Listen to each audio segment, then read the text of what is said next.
Gente, eu tô devendo esse vídeo já faz um tempinho. Na verdade, já faz quase 2 anos. Muita gente descobriu o canal nos últimos meses e um dos vídeos antigos mais assistidos, que elas mais descobrem, é o vídeo que eu falo da minha depressão. Ele é de junho de 2019. Muita gente deixa comentários ou principalmente me mandam mensagens no Instagram do canal, no meu Instagram pessoal. Muita gente compartilha histórias muito parecidas, compartilham preocupação, querem saber como é que eu tô. E eu percebi que de fato eu nunca fiz um vídeo dando uma atualização para vocês sobre como tá essa situação. Mas na verdade tem um motivo para isso.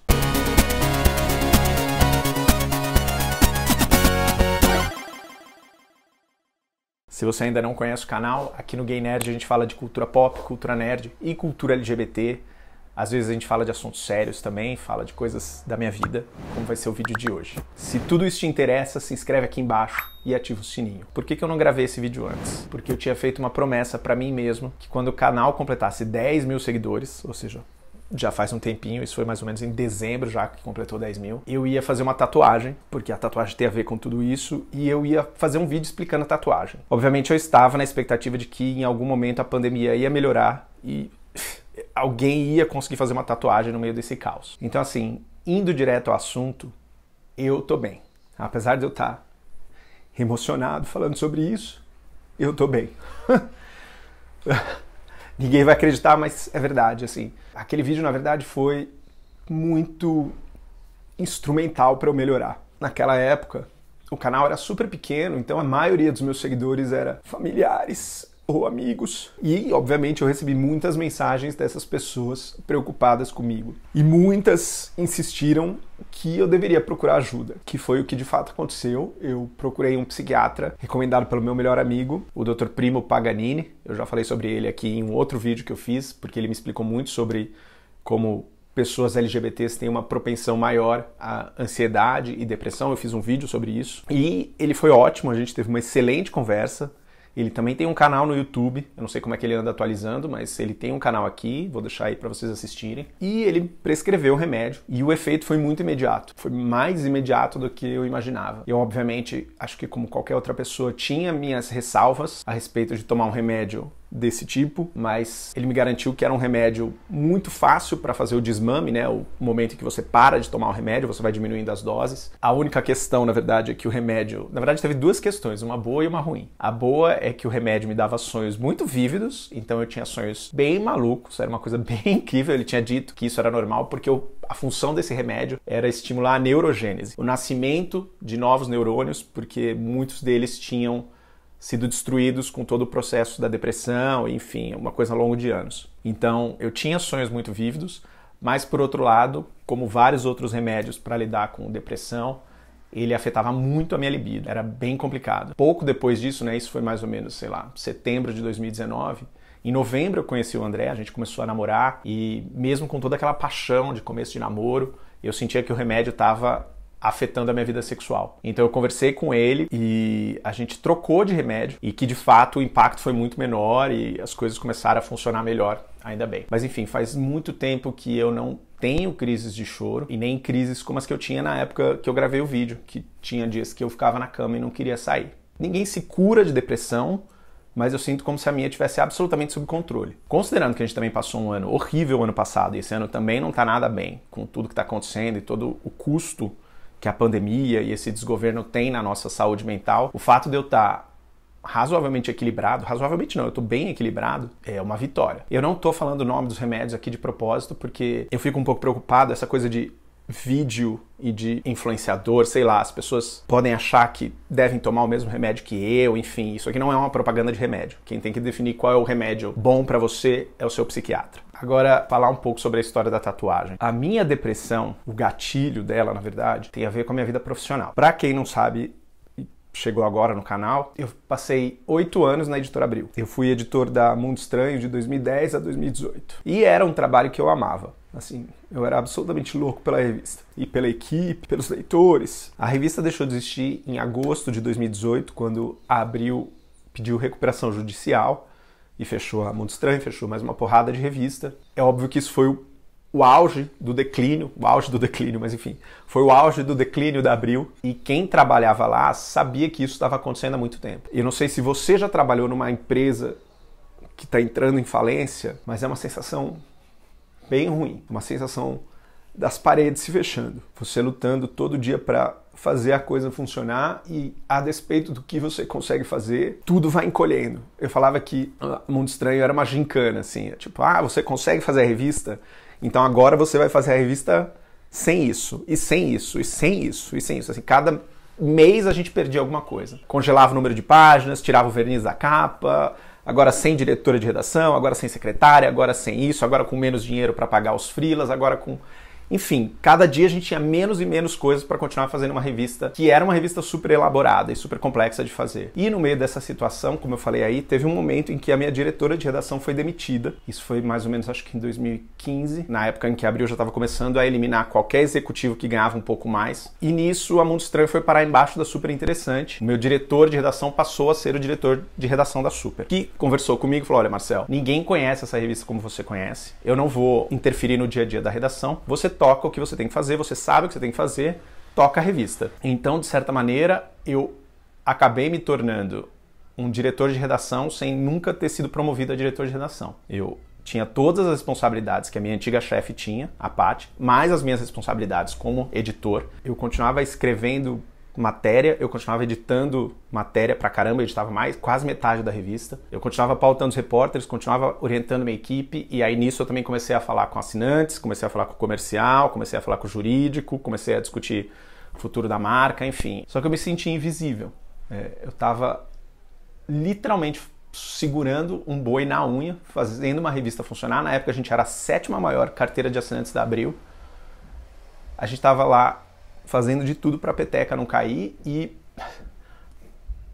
nenhum obrigado eu recebia. Eu entrei na Abril em 2010 como editor 1, eu virei um diretor de redação extraoficial e nem a editor 2 eu fui promovido. Eu saí de lá como editor 1 ainda. Até que teve um momento em que, de novo, a Abril estava passando por cortes e eliminou também esse diretor de redação da Super. E nisso, o diretor de núcleo, a pessoa que gerenciava várias revistas abaixo dele, fez o seguinte: promoveu o outro cara que estava abaixo desse diretor de redação, ele promoveu o novo diretor de redação da Super. E eu imaginei que ele ia me promover também. Eu estava fora, no dia que aconteceu tudo isso, eu estava fora da Abril. Quando eu voltei e fiquei sabendo que eu não ia ser promovido, eu estava lá me matando pela empresa.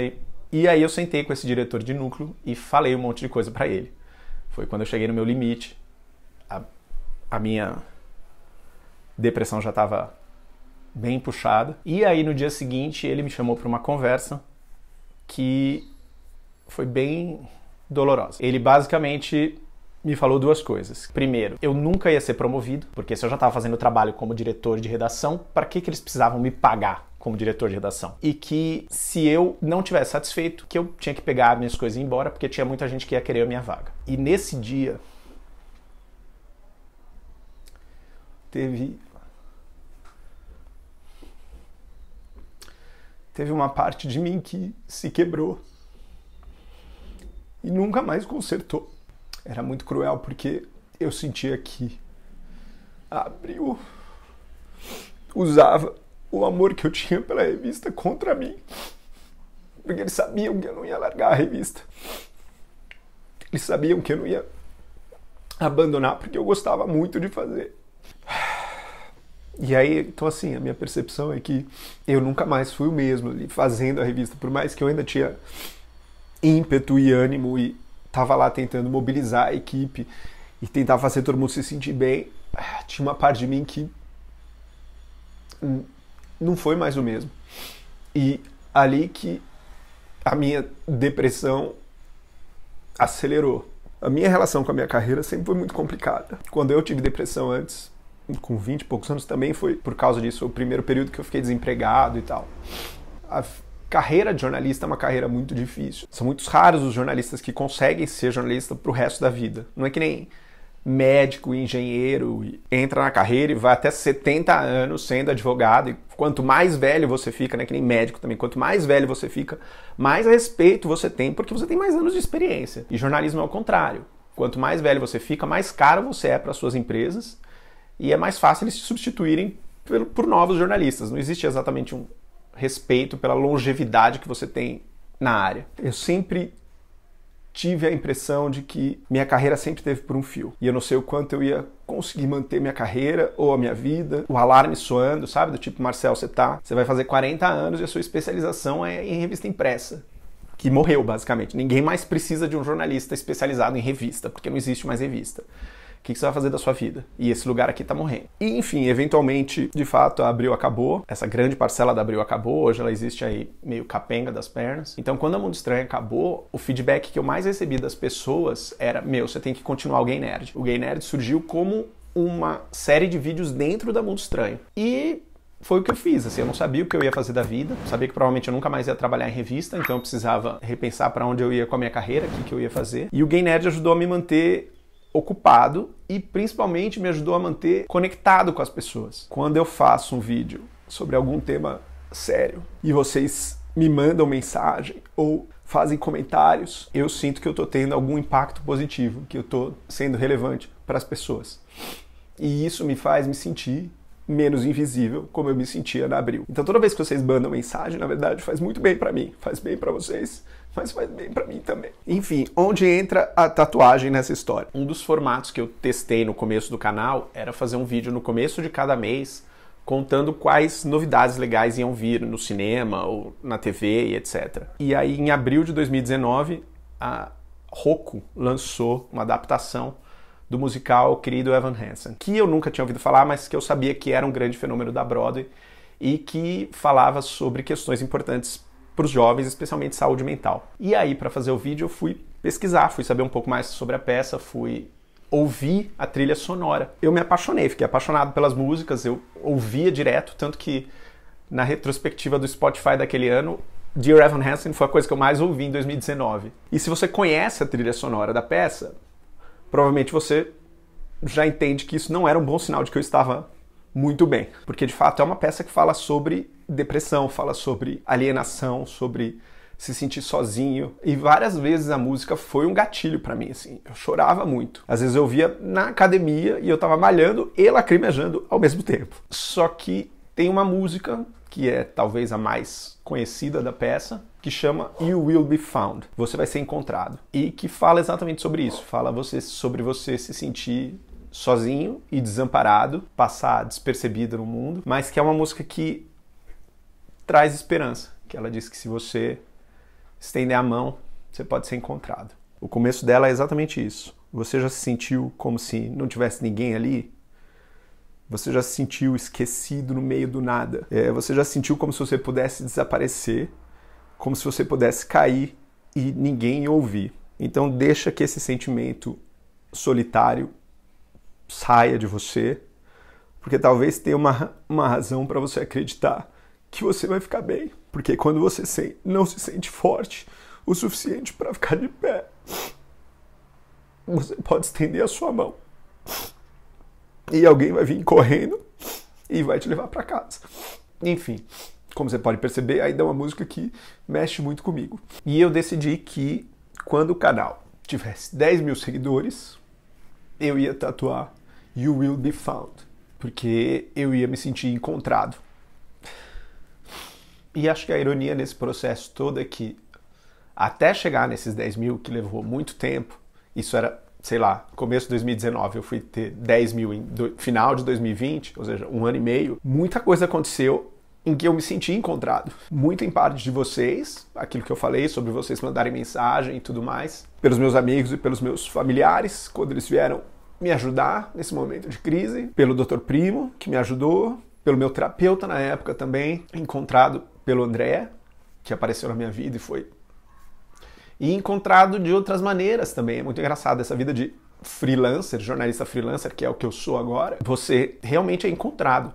Eu não sou muito bom em prospectar clientes e ir atrás das pessoas, mas eu tenho tido muita sorte ou muita consequência dos meus trabalhos das pessoas me encontrarem, das pessoas virem atrás de mim querendo que eu trabalhe. E, curiosamente, quando menos eu me dei conta, minha vida estava super estável. Eu acho que uma grande parcela disso é por causa do remédio, da medicação, sem dúvida, mas é por causa da terapia e é por causa de todas essas outras coisas. Não quero aqui passar a mensagem de que você consegue resolver a sua depressão se você conseguir resolver o gatilho na sua vida, entendeu? Meu gatilho era o meu trabalho. Então, se você resolve o seu trabalho, você tá ótimo. Até porque eu não resolvi 100% do meu trabalho. Eu ainda vivo de freela em freela. Não é uma coisa tipo, o seu gatilho é porque você se sente sozinho, você não se sente amado, você nunca teve, sei lá, um namorado, você se sente inamável, alguém que não pode ser amado. Então, se você arranjar um namorado, sua depressão vai resolver. Não é assim que funciona. Até porque a gente tem muitos gatilhos que não existem resolução. Se alguém morre, por exemplo, é um gatilho fortíssimo para depressão. E não tem como você resolver isso. Mas o que eu quero dizer é que, de alguma maneira, eu acredito no que essa música diz. Se você estender a mão, vai ter gente que vai te ajudar. E você vai ser encontrado. Então, assim como eu tive que gravar um vídeo inteiro sobre depressão e postar de surpresa no ar, para finalmente eu criar coragem de ir atrás de um psiquiatra, você não precisa fazer tudo isso. Se você está na mesma situação que eu, vai atrás, vai buscar ajuda. Não tem problema nenhum em pedir ajuda. Não tem problema nenhum se você não sabe o que você está sentindo. Se você acha que o que você está sentindo não é grande o suficiente, se já é grande para você, já é o suficiente. Então, o meu update da minha depressão, embora eu tenha chorado o vídeo inteiro, é que na verdade eu tô bem, e tô bem feliz, na verdade. Tem coisas muito incríveis acontecendo na minha vida. Em breve eu vou compartilhar isso com vocês, mas tudo isso aconteceu porque eu pedi ajuda e fui atrás. Então, peça ajuda também. Vai atrás, tá? Esse foi o vídeo de hoje. Talvez esteja um pouco meio confuso porque não teve roteiro, foi todo feito de coração. Eu prometo que, eventualmente, algum dia, quando der pra tatuar novamente, eu vou tatuar, vou mostrar pra vocês. Eu também fiquei sabendo que Dear Evan Hansen vai ganhar uma adaptação pro cinema, supostamente em setembro. Não sei se eles vão conseguir dar conta desse prazo, mas quando tiver, eu vou estar lá pra assistir, vou estar lá pra me acabar de chorar e vou contar pra vocês também. Se você quiser compartilhar as suas histórias, eu tô sempre aberto aqui nos comentários ou lá no Instagram, pode me mandar uma DM, tá bom? Um beijo e até a próxima. Cada vez mais gay. Cada vez mais nerd.